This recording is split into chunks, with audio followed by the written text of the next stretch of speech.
Ndugu waandishi wa habari wa mkoa wa Dar es Salaam, tumeitana leo kwanza kuwashukuru sana kwa kazi nzuri ambazo mnaendelea kuzifanya, kama ambavyo nimekuwa nikifuatilia kupitia vyombo mbalimbali vya habari vyombo mbalimbali vya habari kama vile redio, TV, magazeti pamoja na online TVs, kwamba mnaendelea kufanya kazi nzuri ya kuhabarisha Watanzania kuhusu mambo mema ambayo yanaendelea kufanyika ndani ya taifa letu. Tumekutana nanyi ili tuweze kuzungumza mambo machache. Jambo la kwanza ni kuhusu usalama wa mkoa wetu wa Dar es Salaam. Hivi punde nimeona kuna message nyingi zinazozunguka kwenye mitandao ya jamii na ambazo zingine ni kama zinatishia kuwepo kwa vurugu ndani ya mkoa wetu wa Dar es Salaam. Nimewaiteni ndugu zangu waandishi wa habari ili nyinyi mkawe kipaza sauti kwa Watanzania na hasa wa Dar es Salaam kwamba hakuna mtu yoyote atakayevuruga amani ya mkoa wetu. Jana tulitoa maelezo kadhaa na Sakap Mlilo, ZPC wa kanda maalum ya Dar es Salaam, alitoa pia maelezo kadhaa kuhusiana na usalama wa mkoa wetu. Kwa hiyo kwa mtu yoyote wa chama chochote cha siasa, taasisi yoyote ya dini, taasisi iso ya dini, mtu binafsi, shirika au kampuni, hakuna hata mmoja atakayeweza kuvuruga amani ambayo imekwisha jengwa katika misingi ya uongozi na hasa uongozi bora wa Mheshimiwa Dr. Samia Suluhu Hassan. Tunafahamu kwamba wapo baadhi ya watu ambao wanaweza kuwa na malalamiko yao. Wazingatie sheria, wazingatie utaratibu wa namna ya kufikisha kwenye vyombo na taasisi zinazohusika na masuala ya malalamiko walionayo. Niendelee kuwatoa wasiwasi wafanyabiashara wote na wawekezaji ndani ya mkoa wa Dar es Salaam kwamba kuanzia sasa mpaka baadaye utakapofanyika uchaguzi wa serikali kuu na hata baada ya hapo, mkoa wa Dar es Salaam utaendelea kuwa ni kioo cha amani katika nchi ya Tanzania, Afrika ya Mashariki na Kati, Afrika kwa ujumla na hata duniani kote kwa ujumla wake. Lakini jambo la pili, ndugu zangu wanahabari, tumeona kwamba siku chache zilizopita mvua nyingi zinaendelea kunyesha ndani ya mkoa wetu. Na nimeona zipo picha zinazoonesha wanafunzi, akina mama wakivuka maji chini ya maandaki. Na pengine picha hizo kuonesha kwamba serikali hakuna kitu chochote ambacho kimekushafanyika. Naomba ndugu zangu waandishi wa habari niwape taarifa kwamba Dar es Salaam kwa sasa tunaendelea na utekelezaji wa miradi mingi ya madaraja, barabara za lami na zisizo za lami. Lakini tunaendelea pia na miradi mbalimbali ya kuimarisha vivuko. Tunaendelea pia na miradi mingineyo mingi ya kuhamisha baadhi ya miundombinu katika barabara, kama vile miundombinu ya DAWASA, miundombinu ya umeme, ili pia kuweza kupisha ujenzi mkubwa wa miradi ambao unaendelea. Tuna barabara za TANROADS ambazo zinaendelea kujengwa. Tuna barabara za TARURA zinaendelea kujengwa. Lakini tuna vyanzo vya mapato mbalimbali vinavyofinance miradi hii. Serikali kama moja wa financer wa miradi hii, wadau wa maendeleo kama vile Benki ya Dunia, kama vile Benki ya Maendeleo ya Afrika, pamoja na wadau wengineo ambao wameendelea kumuunga mkono Mheshimiwa Rais wa Jamhuri ya Muungano wa Tanzania kindakindaki. Jambo la kwanza, ujenzi wa daraja la Jangwani. Mtakumbuka kwamba mwaka jana Waziri wa Ujenzi alitoa taarifa katika siku aliyotualika ya kusaini mkataba wa ujenzi wa daraja la Jangwani. Lakini siku chache zilizopita wananchi kadhaa wamekuwa pia wakitupigia simu kwamba daraja halijaanza kujengwa. Naomba nitoe taarifa kwamba sasa mkandarasi amekwishaanza kujenga camp ambapo atatunza vifaa vyake kwa ajili ya kuanza ujenzi wa daraja hilo.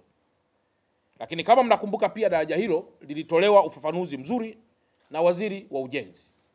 Na sasa Waziri pia wa Ujenzi anaendelea na mikakati ya kuhakikisha kwamba mkandarasi anaanza kazi hiyo haraka kwa mujibu wa taratibu. Na kama mnakumbuka pia alipewa miezi michache, sio zaidi ya miezi karibu 4 au 3 ya kumobilize resources, wakati pia anasubiri kulipwa kitu kinachoitwa advance payment. Kwa ndugu waandishi wa habari, kuhusu daraja la Jangwani, Mheshimiwa Rais wa Jamhuri ya Muungano wa Tanzania amedhamiria kwa dhati kwamba mwaka huu daraja hilo litaanza kujengwa, na pengine palipo majaliwa hakitakuja tena kuwa kilio na malalamiko makubwa kwa Watanzania wa Dar es Salaam. Sambamba na hili, ndugu zangu waandishi wa habari, kuna miradi mingine mingi ambayo inatekelezwa na TANROADS, zikiwepo barabara za kutoka Kibada Mwasonga si chini ya kilomita 40 ambayo tayari imekwishaanza na mkandarasi yuko site. Barabara hii imelalamikiwa kwa muda mrefu, lakini itatengenezwa kwa si chini ya bilioni 90 au zaidi ya bilioni 90, ambazo zote hizi zinatolewa na serikali ya Jamhuri ya Muungano wa Tanzania kwa mkono wa baraka na heri wa Mheshimiwa Rais wa Jamhuri ya Muungano wa Tanzania. Nataja tena kuhusiana na Mheshimiwa Rais wa Jamhuri ya Muungano wa Tanzania kwa sababu nimesikiliza kwenye mikutano mingi ya hadhara inayofanywa na viongozi wa vyama vya kisiasa kwamba fedha zinazotumika kwa ajili ya ujenzi wa madaraja, barabara na miradi mingine ya maendeleo ni kodi za Watanzania. Kwa hii inamaanisha kwamba Watanzania na viongozi wa vyama vya kisiasa wanafahamu fika kwamba mchango wa kodi ni kuleta maendeleo kwa Watanzania. Sasa kila Mtanzania achukue nafasi yake ya kujiuliza, au kila mwana Dar es Salaam achukue nafasi yake ya kujiuliza kwamba kama Tanzania ina population ya sio chini ya watu zaidi ya milioni 60, na kama leo kwa mujibu wa TRA tunaambiwa wanaolipa kodi halisi hawazidi labda milioni 3, maana yake ni kwamba wanaolipa kodi hizi halisi bado sio wengi kwa mujibu wa population tulionayo ndani ya taifa letu. Kwa hiyo kwa mujibu wa taarifa hii, nitoe tena rai kwa Watanzania na hasa wana Dar es Salaam kwamba tuongeze kasi ya kulipa kodi, kwa sababu ndani ya kodi ndio tutaweza kupata maendeleo yaliyokusudiwa. Jambo jingine la muhimu ni kuhusiana na miundombinu inayotengenezwa ya mabasi yaendayo kwa kasi. Ndugu waandishi wa habari, mtakumbuka kwamba Mheshimiwa Rais wa Jamhuri ya Muungano wa Tanzania kupitia pia Wizara ya TAMISEMI chini ya Mheshimiwa Mohamed Mchengerwa, waziri wetu, Dar es Salaam imepewa kipaumbele kikubwa sana cha kuendelea kutekeleza miradi mikubwa ya mabasi yaendayo kwa kasi. Leo tuko phase ya 4. Na phase ya 4 ina loti 3. Tulianza na phase ya kwanza ambayo leo ina mabasi yanayotoka Kimara na hii Moroko kwenda mpaka Gerezani. Lakini tunayo loti ya pili ambayo inakwenda Kilwa Road kuelekea kule Mbagala yenye kilomita chini ya 20.3 iliyojengwa kwa bilioni 217. Lakini tuna barabara ya 3 inayokwenda airport ambayo hii inajengwa kwa bilioni 231 na ni kilomita 23.3. Lakini pia tuna loti ya 4, tuna phase ya 4 ambayo si chini ya kilomita 30 ambayo inatoka Ohio, Moroko, Mwenge, Samno Juma Road mpaka pale Kimara, lakini pia inatoka Mwenge kwenda mpaka kule Bunju. Barabara hii au jumla barabara hizi zinatengenezwa kwa pesa nyingi sana. Swali kubwa ambalo limekuwepo kwetu wa Tanzania ni je, zile zilizokamilika mabasi yake yatafika lini? Na je, zile ambazo hazijakamilika zitakamilika lini? Ndugu waandishi wa habari, naomba niwaambie tu kwamba kupitia Wizara TAMISEMI tayari imekwisha fanya na kuanza mchakato wa haraka moja, kuweza kuongeza wadau wanaoweza kutumika kusafirisha abiria. Kwa maana leo tuna mdau mmoja anayeitwa UDAT. Sasa mipango iliyopo kiwizara ni kuongeza wabia wanaoweza kutoa huduma. Lakini 2 ni kuongeza mabasi. Na kwamba mpaka sasa tayari wamekushafanya order ya mabasi kadhaa ili kureplace yale mabasi ambayo kwa sasa yameharibika na ufanisi umepungua. Katika hili niendelee kutoa rai na kuomba radhi sana kwa wana Dar es Salaam. Nafahamu adha kubwa ya usafiri inayopatikana kutokana na kukosekana kwa mabasi yaendayo kwa kasi. Lakini Mheshimiwa Rais kupitia pia wizara hii ya TAMISEMI wanaendelea na zoezi hili kwa haraka kubwa sana ili kuweza kukabiliana na changamoto kubwa ya usafiri ambayo inawakumba wananchi wa yale maeneo ambako sasa mabasi yapo lakini hayatoshi, na kwenye yale maeneo ambako mabasi hayapo lakini miundombinu imekamilika. Jambo jingine, ndugu zangu waandishi wa habari mlioko hapa, mwaka huu ni mwaka wa uchaguzi, na kwa kuwa ni mwaka wa uchaguzi tunaweza tukafarakana na tukapoteza malengo ya taifa letu. Kumekuwa pia kuna malalamiko mengi ya kutaka tume huru ya uchaguzi, lakini pia kumekuwa kuna malalamiko mengi ya kuonesha hisia za kutoshiriki katika chaguzi. Mimi kama mkuu wa mkoa wa Dar es Salaam, kwa kushirikiana na viongozi wenzangu, tutakuwa tayari wakati wote kutoa ushirikiano kwa taasisi zozote za kisiasa, za kidini au zisizo katika makundi haya. Lengo ni kujikita katika R4 ambazo Mheshimiwa Rais aliziasisi, kuhakikisha tunakaa pamoja, kuhakikisha tunajenga upya, kuhakikisha tunavumiliana na mambo mengine yote ambayo mwisho atapelekea kuwa na uchaguzi, moja, wa huru na haki; mbili, wa kidemokrasia, ili mwisho tuwe na serikali itakayokidhi vigezo vya utawala bora, yani good governance indicators, ambazo mojawapo ni kupitia chaguzi zitakazokuwa za huru na haki na kadhalika.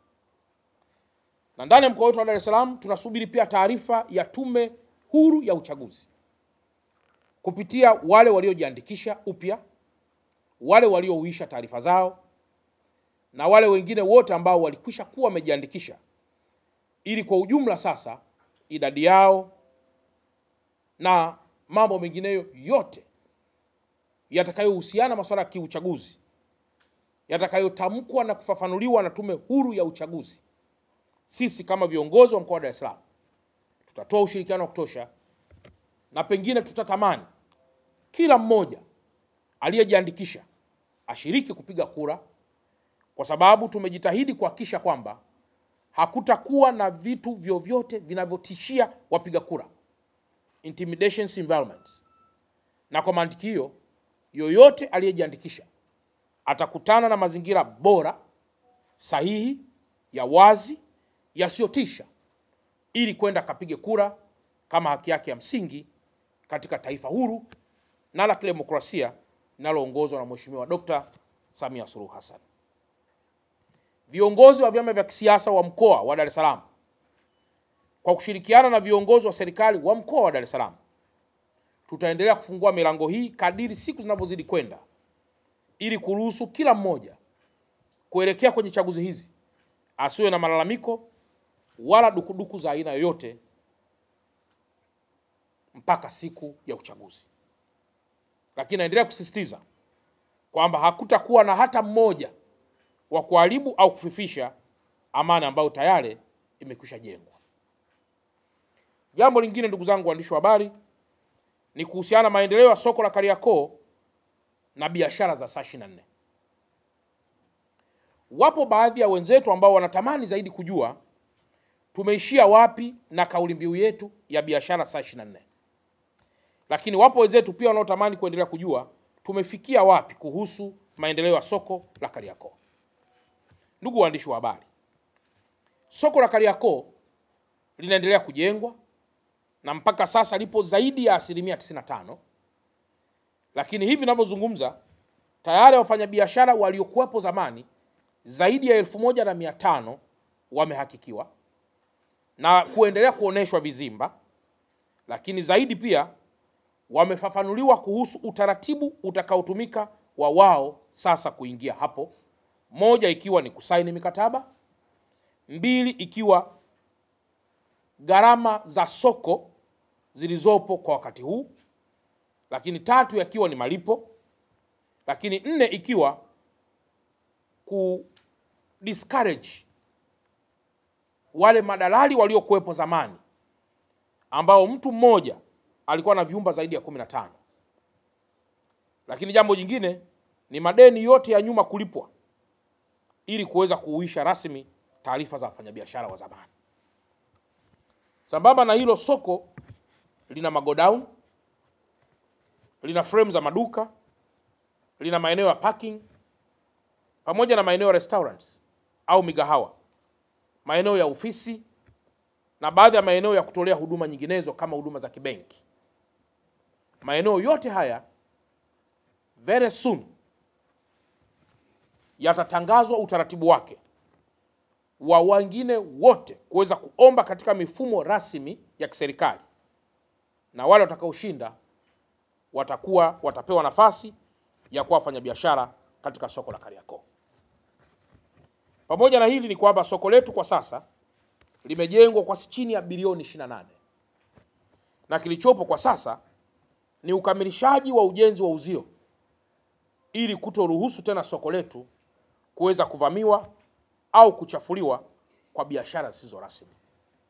Katika hili niendelee kuwaomba kwamba kwa sababu tunategemea Mheshimiwa Waziri wetu wa TAMISEMI atatupa mwongozo kuhusu siku rasmi ya ufunguzi wa soko letu, na kwa sababu tunategemea Mheshimiwa Waziri wetu wa TAMISEMI atatupa rasmi mwongozo wa kiongozi atakayekuja kulizindua soko hilo, basi niendelee kushirikiana ama kuomba ama kuwapa rai viongozi wote wa wafanyabiashara wa biashara ndogo ndogo Kariakoo kufungua njia ili soko letu liweze kupitika, na hasa pia nyakati ambazo viongozi waandamizi watakapotaka kuliona soko hilo wasipite kwa shida. Soko lina ramani na lina barabara rasmi. Kwa hiyo viongozi wa wafanyabiashara wa mkoa wa Dar es Salaam na hasa eneo la Kariakoo waanze haraka kuwaeleza wafanyabiashara wa biashara ndogo ndogo kufungua njia kuelekea kwenye soko hili la Kariakoo bila mabishano ya aina yoyote. Kufungua njia kuelekea kwenye soko la Kariakoo bila mabishano ya aina yoyote. Na jambo jingine kuhusiana hili, kulikuwa pia kuna malalamiko mengi kuhusiana na bei kuwa kubwa za frame nyingi zilizopo kwenye ukanda wa Kariakoo. Ninayo furaha pia kuwaeleza kwamba Mheshimiwa Waziri wa Ardhi Deo Ndejembi kupitia shirika la nyumba NSC wameamua kuingia katika ubia wa majengo yake yote yaliyopo eneo la Kariakoo, ubia na private sector, ili aweze kuvunjwa na kujengwa upya kwa mkataba maalum. Na kwa mantiki hiyo ninayo hakika kwamba mwaka huu hali ya biashara katika eneo lote la Kariakoo itaendelea kuwa bora sana, kwa sababu maeneo ya kufanya biashara yameendelea kuongezwa kwa ubunifu mkubwa ulioendelea kufanywa na Wizara ya Ardhi chini ya Waziri Ndejembi na shirika la nyumba la taifa, kwa kuingia ubia na wafanyabiashara au kuingia ubia na watu binafsi ili waweze kuboresha nyumba za awali na kuwa magorofa yenye frame nyingi za maduka. Sambamba na hilo, ndugu zangu waandishi wa habari, mwenendo wa biashara za saa 24 ndani ya mkoa wetu wa Dar es Salaam unaendelea. Leo mkipita katika viunga mbalimbali kuanzia Kariakoo mpaka Mwenge na baadhi ya maeneo, mtakuta kwamba biashara saa 24 zinaendelea. Na hapa Kariakoo nitumie nafasi hii kushukuru sana Gavana wa BOT aliyetupa vibali ama aliyetoa vibali kwa taasisi za kibenki, taasisi za kifedha kufanya pia kazi saa 24 kwa wale wenye uwezo huo. Niombe na nitumie nafasi hii kuwashukuru sana uongozi wa NMB Bank ambao wao wamekuwa wa kwanza kabisa benki yao kwanza cooperate kwa masaa mengi pale Kariakoo. Lakini kwa kuwapongeza huku si maana kwamba benki zingine sijazipongeza, na wao wanaendelea kuinstall baadhi ya mifumo ili pia kuruhusu biashara saa 24 kuweza kuitika katika mnyororo unaohusiana, yani biashara, uhifadhi wa fedha, masuala ya ulinzi na masuala mengineyo ya namna hiyo. Je, hali ikoje sasa?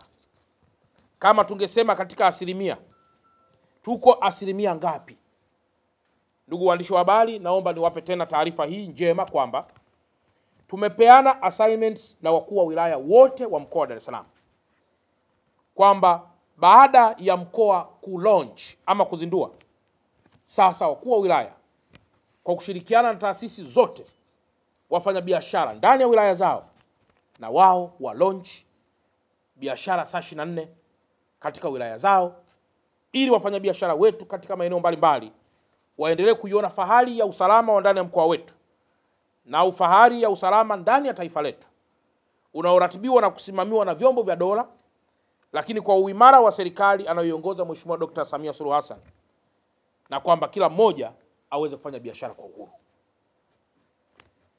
Jambo jingine, ndugu zangu waandishi wa habari, kama nilivyosema, nimesikia pia baadhi ya viongozi wa vyama vya kisiasa wakiendelea kukejeli uwekezaji unaoendelea kufanywa katika sekta mbalimbali na hasa sekta ya bandari.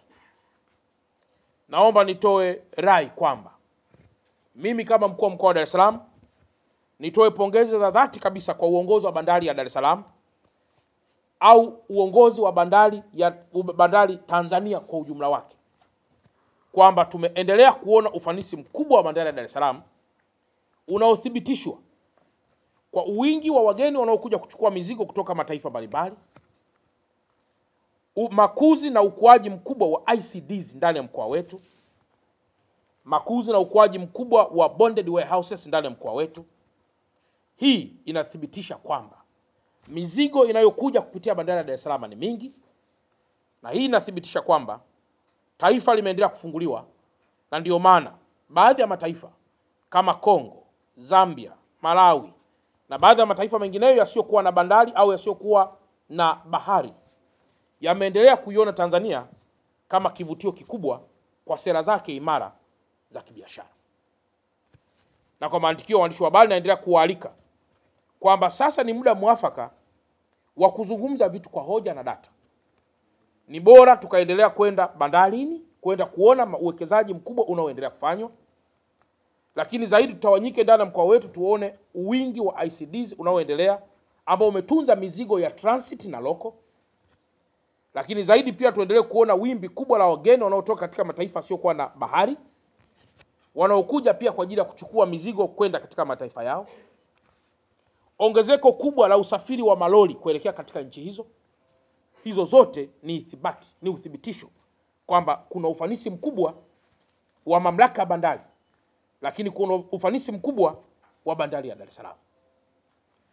Ndugu waandishi wa habari, baada ya kusema haya, la mwisho nitumie nafasi hii kwamba hili kwa Wakristo wote tupo katika Juma Kuu, Holy Week, na kuanzia jana Alhamisi Kuu, leo Ijumaa Kuu, na kesho na kesho kutu ambayo ndio Pasaka. Nitumie nafasi hii kuwatakia kila laheri kuanzia siku ya leo au siku ya jana ya Alhamisi Kuu kupitia leo ambayo tunaita ukimya mtakatifu, Holy Silent. Wakasherekee sherehe hizi kama ambavyo sherehe za Idi ziliisha. Sherehe za Idi ziliisha vizuri pasipo vurugu, na kwa mantiki hiyo ni waombe Wakristo wote wa Dar es Salaam wawe kielelezo cha amani, kielelezo cha misamaha, kielelezo cha upendo, kama ambavyo Yesu Kristo mwenyewe ametamka dhana ya upendo kama sheria mojawapo kuu ya Mungu. Baada ya kusema haya, ndugu zangu waandishi wa habari, niwatakieni kila laheri tunapoelekea katika sikukuu hizi. Lakini jambo la mwisho zaidi tena, tumuombee heri Mheshimiwa waziri wetu wa TAMISEMI, Mheshimiwa Mohamed Mchengerwa, ambaye kwa siku ya Jumanne ya wiki lijalo atahitimisha hotuba yake ya kuomba kupitishiwa bajeti ya TAMISEMI ya zaidi ya trilioni 11. Na katika bajeti hiyo ya TAMISEMI, sisi wana Dar es Salaam, bajeti yetu tulioiomba ni trilioni 1. Na kwa mantiki hiyo, trilioni 11 zinazoombwa na Mheshimiwa Mohamed Mchengerwa kupitia Bunge na sisi tumo, ili bajeti hiyo itakaporidhiwa ndio ije ianze haraka kutumika kuboresha miundombinu ya afya, ya elimu, ya barabara, pamoja na kusomesha watoto wetu katika shule za misingi na sekondari, ikiwa ni pamoja na kulipia huduma za afya kwa makundi maalum ndani ya mkoa wetu wa Dar es Salaam. Baada ya kusema haya,